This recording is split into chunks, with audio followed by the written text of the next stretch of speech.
My son called it a business decision. That's the phrase he used. A business decision. I stood in my garage holding a wrench I just picked up for no reason at all, staring at my phone, reading those words on the screen, and I thought, when did my child start talking to me like I was a quarterly earnings report? It was a Tuesday in late September, the kind of Pacific Northwest morning where the fog sits low over the water and doesn't burn off until almost noon. I'd been out in the garage since 7, tinkering with the old outboard motor I'd been meaning to fix since spring. My knees had been giving me trouble again, so I'd taken a break, poured a cup of coffee, and checked my phone. One message from my son, Daniel. 34 years old, my only child. The message read, "Dad, Kristen and I have been talking. If you're serious about being part of this family's future, we need you to transfer the Marina to us now. Not when you die. Now. Or honestly, we don't know how much longer we can keep making this work." I read it twice, then a third time. I set the phone face down on the workbench. I picked up the wrench again, put it back down, walked to the door of the garage and looked out at the water. The Puget Sound was steel gray that morning, flat and quiet, the way it gets before weather moves in. 3 pelicans sat on the dock post where Margaret used to hang her wind chimes. The Marina had been in our family for 31 years. Margaret and I built it from nothing. A small plot of waterfront property, a loan that took us 9 years to pay off, 2 commercial slips, then 4, then 12. We'd poured everything into that place. Not just money, time, arguments about money, reconciliations over bad coffee at the harbor master's desk at midnight, seasons where we barely broke even, seasons where we were almost proud of ourselves. Margaret had been gone for 5 years. Ovarian cancer. 11 months from diagnosis to the end. Some days that felt like a long time. Most days it didn't. I looked at the dock where she used to sit on Sunday mornings reading whatever paperback she'd picked up from the library. I looked at the sign above the office. Harmon Family Marine, her idea, that name. "Not just yours," she'd said when we were deciding. "Not just mine. Ours." I went back inside and read the message a 4th time. Still said the same thing. A few weeks before that message, I would have called it a surprise. Looking back from where I'm standing now, it wasn't. The truth is the signs had been there. Kristen had been in Daniel's life for almost 4 years. And at first I liked her fine. Smart woman. Motivated. She worked in commercial real estate, which meant she looked at everything including a waterfront marina on Puget Sound and saw numbers before she saw anything else. The first time she visited the marina, she'd walk the property slowly, quietly, ask good questions about square footage and slip rental rates and seasonal revenue patterns. I remember thinking she was just thorough, curious. Professional habit. Then she said, almost to herself, "You're dramatically undervaluing this asset." She smiled when she said it, like it was a compliment. Daniel started changing around year 2, little things at first. He started asking whether I'd thought about optimizing operations, whether I'd looked into franchise models, whether I really needed to keep the old mechanic, Ray, on full-time. Ray had worked at the marina for 18 years. He'd helped carry Margaret's casket. Then the Sunday calls got shorter, then less frequent. Then Daniel stopped asking how I was doing and started asking how the numbers were looking. I kept telling myself it was maturity, that he was just growing up, becoming responsible, thinking about the future. I explained things away, because explaining them away is easier than what the alternative means. The phone sat face down on my workbench for 20 minutes before I flipped it back over and typed my answer. I kept it short. I said, "This marina is not a transaction, Daniel. It never was. We can talk, but not like this." He called within the hour. I let it go to voicemail. He called again and again. By the 4th call, I turned the ringer off and went back to the outboard motor. That evening, I made salmon chowder, the recipe Margaret had written on an index card that was still taped inside the cabinet door. I ate alone at the kitchen table. The marina lights were on outside, shimmering against the dark water. I found myself looking at the photograph on the sideboard. Daniel at age 8, sitting on Margaret's lap on the dock, both of them laughing at something. He'd had a gap between his front teeth then. She was wearing that green rain jacket she refused to throw away for 15 years. I ate my soup, thought about how a person can love someone so completely and still watch them become someone they don't quite recognize. The next morning, I called Walt Bremer. Walt had been my attorney for 22 years, back to the days when he'd helped us finalize the original property deed. He was the kind of man who delivered uncomfortable truths without drama, which is exactly the kind of attorney you want when things get complicated. His office was above a hardware store in town, nothing impressive. Same framed prints on the wall since 1997, same bad drip coffee. I didn't care. I trusted him. He read Daniel's message twice, set my phone on the desk, folded his hands, looked at me for a moment before speaking. "How long has this been building?" he asked. The question landed differently than I expected, because I knew the honest answer wasn't "since Tuesday." I looked out his window at the street below. A man was loading lumber into a pickup truck. A woman walked past with a yellow dog.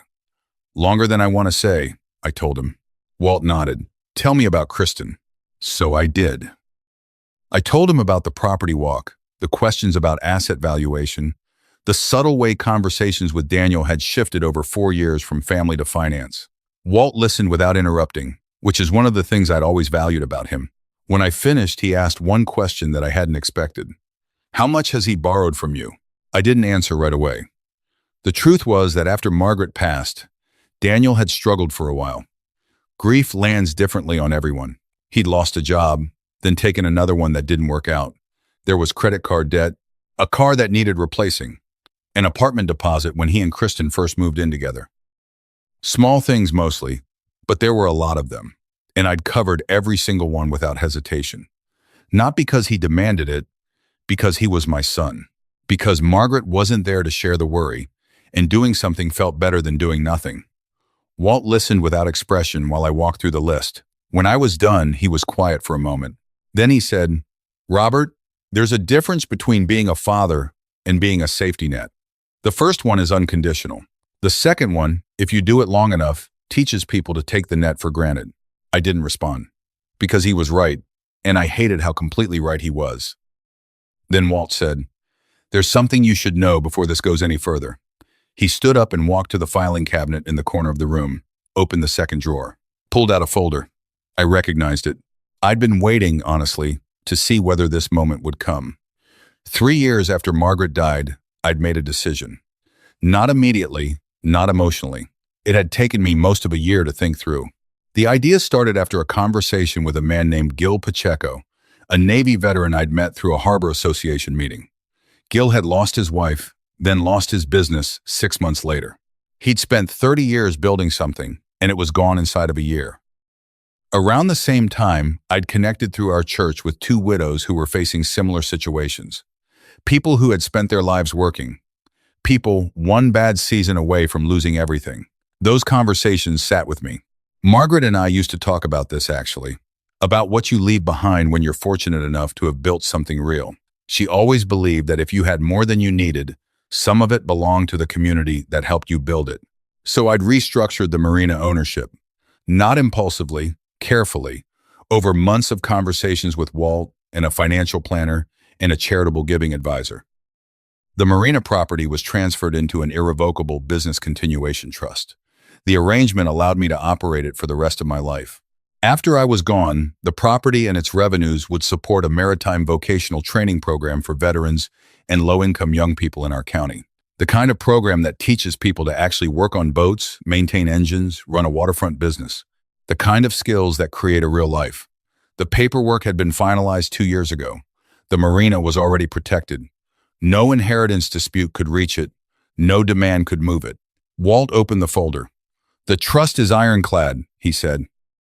"Has been since 2024. I know. Then why do you look like a man who hasn't slept?" I looked at him. "Because the Marina isn't the problem. The fact that my son sent that message is the problem. The fact that he looked at what his mother and I built together, and the first word that came to him was asset, that's the problem." Walt closed the folder. I left his office around 11 and drove down to the waterfront. Sat in my truck for a while looking at the Marina. A couple of fishing boats were coming in. Ray was out on the dock, helping guide one of the larger vessels into a slip. He moved slowly these days, but he never missed a step. I watched him work and thought about how some people show up every day for 18 years and never once ask what they're going to get out of it. When I got home, there was a voicemail from Daniel. He sounded measured, calm. He said he understood this was emotional, and that I needed time. He said he and Kristen just wanted to have a real conversation. He said they were thinking about my future too. He said, "We don't want you to be managing all of this alone, Dad. We just want to help." I sat with that message for a long time because part of me wanted to believe it. Part of me, even then, still wanted to pick up the phone and say, "Okay, come over. Let's talk." That's the pull that never entirely disappears. He was still my child. He was still the 8-year-old sitting on his mother's lap on that dock. But I'd heard that word, help, and I'd seen enough by then to understand what kind of help he meant. 3 days later, something happened that removed any remaining doubt. I was in the Marina office catching up on slip rental invoices. My email was open on the old desktop computer Margaret had insisted we keep when everyone else was moving to laptops. An email appeared in my inbox that stopped me cold.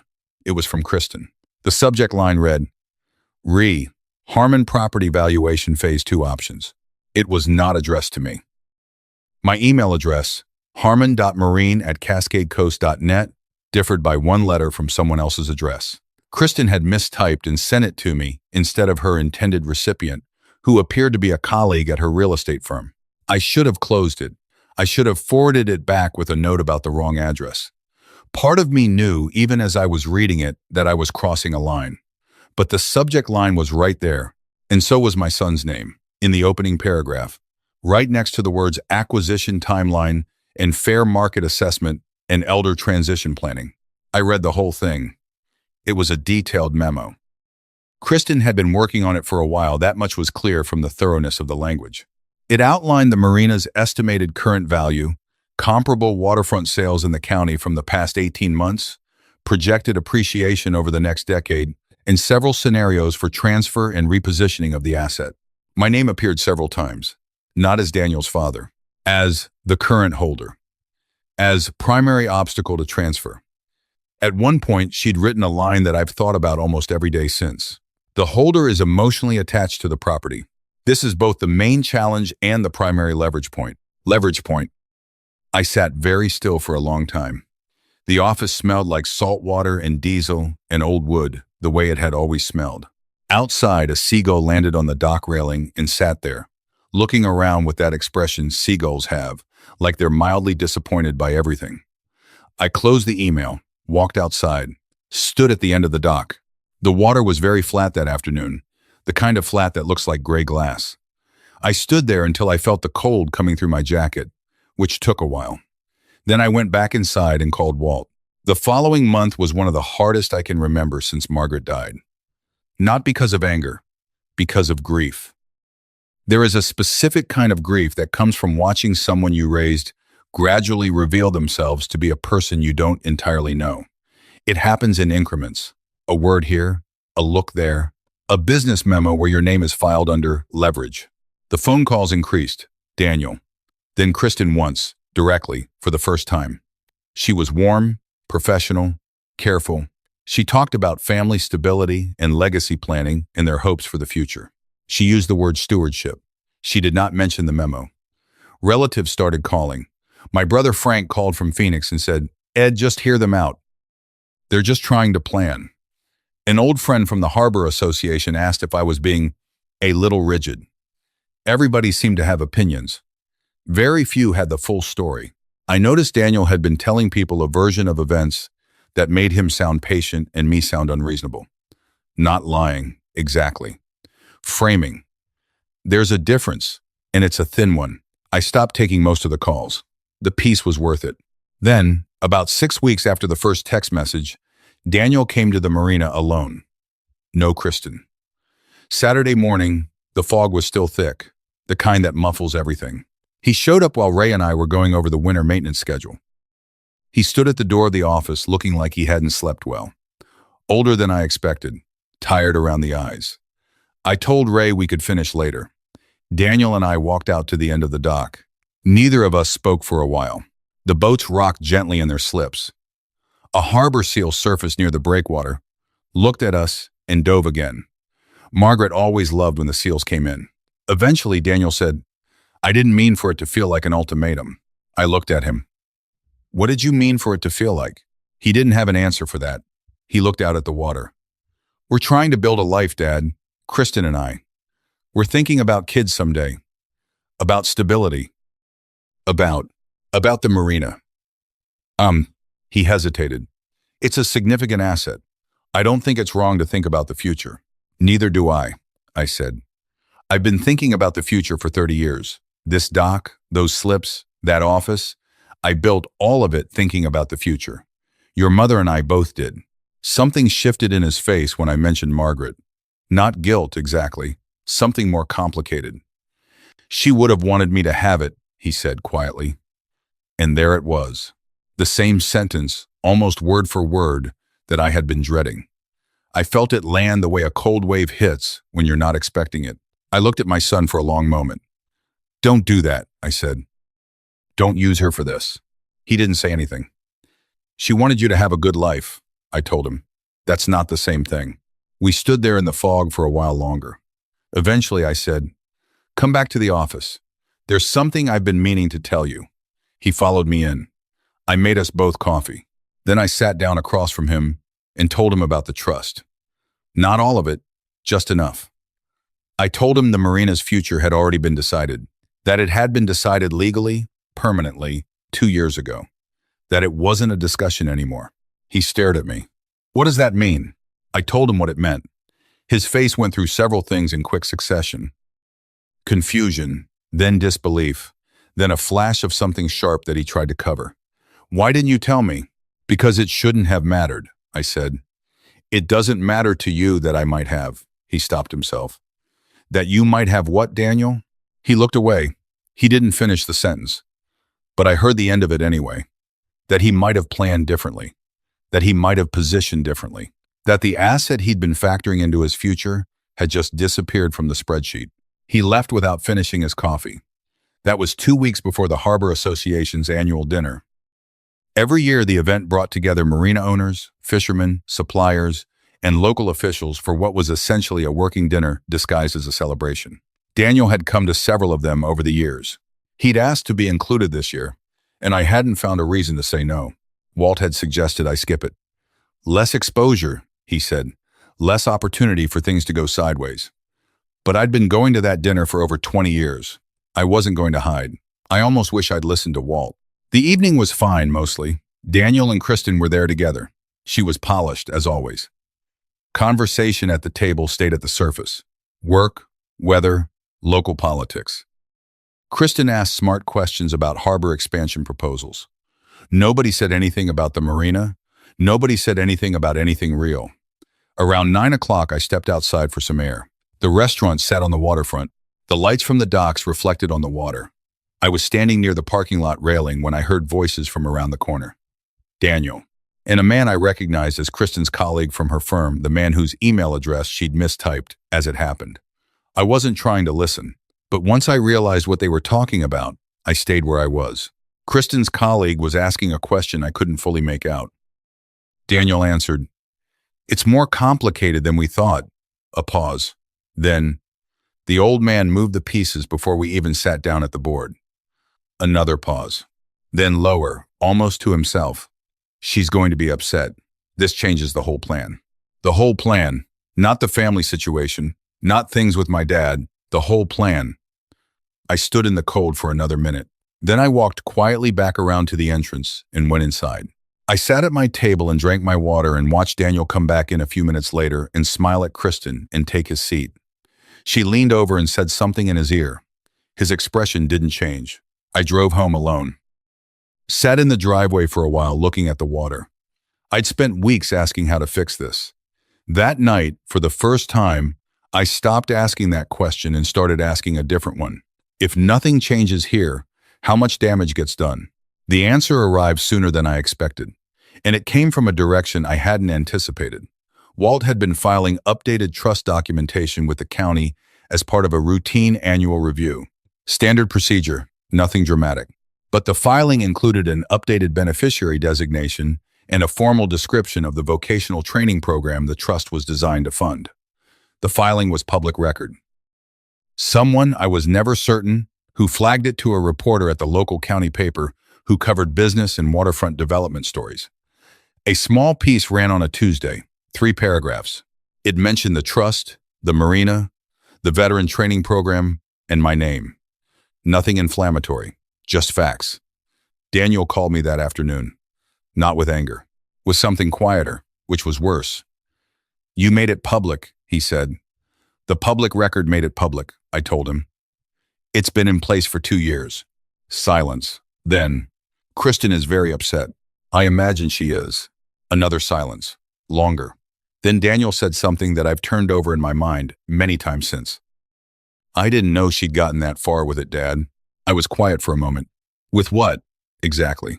The planning. The valuation stuff. I didn't know she'd put all of that together into a document. I let that sit between us. How much of this was her? I asked. Not accusatory, just genuinely asking. A very long pause. A lot of it, he said finally. Not all of it, but a lot. That was the first honest thing Daniel had said to me in months, maybe longer. And I think we both knew it.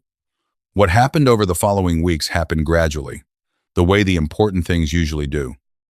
Kristen and Daniel's arguments, which had apparently been building since the newspaper piece became impossible to ignore, relatives heard about them. Then I heard about them directly, from Daniel, during a phone call in which he sounded like a man who'd been awake for several days. He didn't end the engagement dramatically. Nothing collapsed at once. But by December, they weren't living in the same apartment. By January, he'd called me twice just to talk, not about the Marina, not about money, just to talk. About Margaret, about his job. About the fact that he'd been feeling, as he put it, like somebody else for a while. That sentence hit me harder than anything else he'd said in the previous 6 months. It was a Sunday in early February when he showed up at the Marina. Not the house, the Marina. He was there before I was, sitting on the dock in the cold with a thermos of coffee, wearing his old work jacket, the one from before Kristen. Ray spotted him on his way in and just nodded and kept walking, which was exactly right. I walked out and sat next to him. We looked at the water. The seals were out on the breakwater rocks. The fog was low. The morning was quiet. He poured me a cup of coffee from the thermos. I don't really know how to start this, he said. You don't have to start anywhere, I said. Just talk. And he did. For almost an hour he talked. About how Kristen had come into his life at a moment when he was still untethered from Margaret's death, still trying to figure out what he was building and why. About how her clarity had felt like direction when what it actually was, he could see now, was agenda. About how he'd let her framework replace his own thinking, slowly, one conversation at a time. About how he'd told himself he was being practical, when really he was just following someone else's map. He didn't excuse himself. That was the part that mattered. He said, I knew what I was doing, Dad. I knew you didn't want to give it up. I told myself you were being sentimental, that you weren't thinking clearly, that I was the one being rational. He paused. That was wrong. What I was being was greedy. And I let someone I loved make it sound like wisdom. The water moved. The seals shifted on the rocks. I thought about what to say for a while. I thought about the 18-year-old who used to come out here on weekends and help Ray with hull repairs just because he liked being on the water. The kid who'd cried harder than any of us at Margaret's funeral and then driven back to her grave alone 3 days later, by himself, just to sit there. I made mistakes too, I said. He looked at me. Every time something went wrong for you after your mother died, I fixed it, I told him.